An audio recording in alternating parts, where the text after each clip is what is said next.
Welcome back to the channel. Today I want to start with a simple question. If you had to move money across the world, if you had to settle a payment instantly, if you were building the backbone for a new financial system, would you choose XRP or a stablecoin? On the surface, it might feel like the obvious answer is the stablecoin. After all, it's pegged to the dollar, it doesn't swing in price, it feels safe. But the reality is far more complicated, and once you dig deeper, you start to see why XRP has a role that stablecoins can never quite fill. That's what we're unpacking in this episode, and by the end, I think you'll have a clearer sense of why XRP's design makes it more than just another token, and why it could end up being the settlement layer for the entire financial system. Let's start with stablecoins, because they are, without a doubt, one of the most important inventions in crypto. Stablecoins like Tether's USDT or Circle's USDC have become the grease in the gears of the digital asset market. They make it possible for traders to exit volatile positions without leaving crypto. They make it easy to transfer value between exchanges, and they give DeFi a stable unit of account. If you're trading on a DEX, chances are you're settling into USDT or USDC at the end of the day. And if you're lending, borrowing, or yield farming, the collateral is often a stablecoin. In many ways, stablecoins are the quiet workhorses of crypto. But here's the thing. Stablecoins are only as strong as the reserves behind them. A dollar-pegged stablecoin promises that one coin equals $1. But that's a promise. To make good on it, the issuer has to hold actual dollars, or treasuries, or some kind of liquid reserve that can cover redemptions. If those reserves aren't really there, or if they're invested in risky assets, or if regulators come knocking, the peg can fail. We've seen it happen. We saw algorithmic stablecoins collapse spectacularly. We've seen questions raised over Tether's backing again and again. The bottom line is this: a stablecoin is a digital IOU. It's only as strong as the company that issues it. That's the first key difference between XRP and a stablecoin. XRP doesn't rely on an issuer. It's not pegged to a fiat currency. It doesn't need a bank account full of treasuries to back it.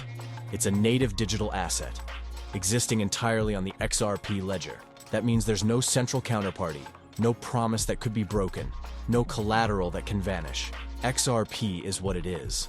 That independence gives it a kind of resilience stablecoins just don't have. Now let's think about speed and cost. Stablecoins live on blockchains like Ethereum, Tron, Solana, Avalanche. Their performance depends entirely on the chain they ride on. If you're using USDT on Tron, it's fast and cheap. If you're using USDC on Ethereum mainnet, it's slower, and gas fees can make small transfers expensive. In other words, the settlement experience isn't uniform. XRP, on the other hand, was built for payments from the start. It settles in 3 to 5 seconds with fees so small they're almost negligible. And it does this consistently. That's not an accident. The XRP ledger was designed with payments in mind. The performance is predictable, reliable, and optimized for settlement, not just for general-purpose smart contracts. Then there's global reach. Stablecoins are powerful inside their own currency corridors, but they're limited. A US dollar stablecoin works great for dollar-based payments. A euro stablecoin is useful in euro corridors. But what if you need to move from pesos to yen, or rupees to pounds? Stablecoins don't solve that. They're stuck to their peg. You'd still need an intermediary, some kind of conversion layer. That's where XRP shines.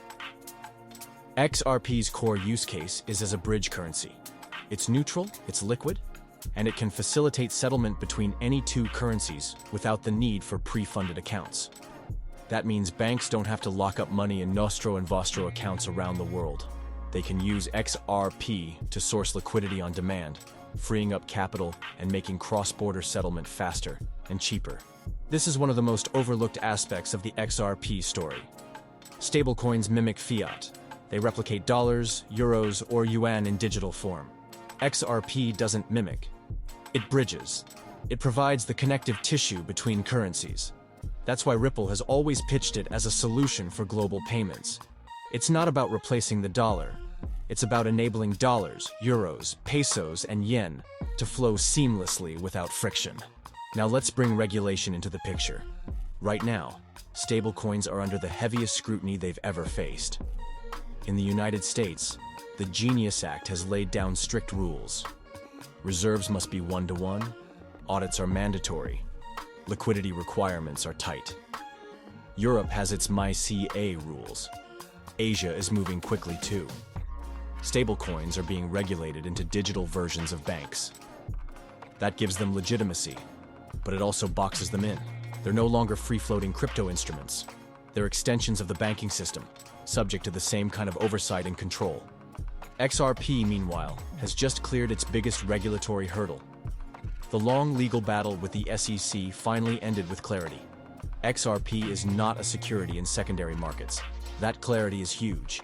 It means institutions can use XRP without worrying about ongoing litigation or surprise enforcement. While stablecoins are still being squeezed into stricter and stricter frameworks, XRP has a green light.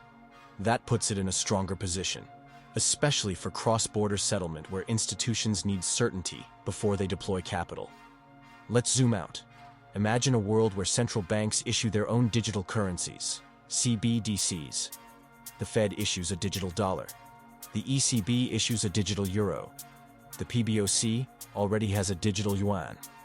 In that world, what happens to stablecoins? Do they even need to exist if governments are providing their own tokenized fiat? It's not hard to imagine stablecoins being pushed out, or at least losing relevance. But in that same world, XRP still has a role, because CBDCs will be siloed. Each central bank will control its own digital currency. They won't automatically talk to each other. To move between them, you'll still need a neutral bridge asset. That's XRP. It can link them the same way it links fiat today. That's the long-term vision. Stablecoins may be powerful now, but they're vulnerable to regulation and competition from CBDCs. XRP, as a neutral bridge, remains useful no matter what happens. Now let's make this more concrete with an example. Say you're a business in Mexico and you need to pay a supplier in Japan. You could try using stablecoins. Maybe you use USDC. You convert pesos to USDC, send the USDC, and then the supplier converts back into yen. That works, but it involves multiple steps, exposure to the dollar, and reliance on stablecoin issuers and exchanges. Now imagine using XRP. You convert pesos into XRP on a local exchange, send the XRP directly, and the supplier converts into yen. The whole process takes seconds. There's no need for pre-funded accounts, no need to route through dollars, no dependency on a company's reserves. That's efficiency. That's global reach. That's XRP doing what stablecoins can't. Let's add another layer, liquidity. Stablecoins are as liquid as the fiat markets that back them. USDT is liquid because there's demand for digital dollars. But if you want to trade outside of dollar corridors, liquidity thins out. XRP, on the other hand, is liquid in multiple pairs. It can serve as a universal intermediary. And because it's not pegged, its liquidity grows organically as adoption grows. That's why Ripple has focused on building corridors with XRP liquidity. Each corridor adds to the network effect, making XRP more useful over time. There's also the matter of risk concentration. Stablecoins concentrate risk in their issuers. If Circle fails, USDC fails. If Tether fails, USDT fails. XRP has no issuer risk. The ledger is decentralized. The asset isn't dependent on the solvency of a single company. That resilience makes it attractive to institutions that want to reduce counterparty risk. And don't overlook cost of capital. Banks today tie up billions in nostro accounts around the world to facilitate cross-border settlement. Stablecoins don't eliminate that problem. They just change the wrapper. You still need pre-funded accounts. XRP eliminates it entirely. By sourcing liquidity on demand, XRP frees up capital. That's not just a small efficiency. That's a structural improvement. That's billions in unlocked value. Now let's revisit the listener question one more time. Why use XRP instead of a stablecoin? Because stablecoins are pegged, centralized, and limited. XRP is independent, decentralized, and global.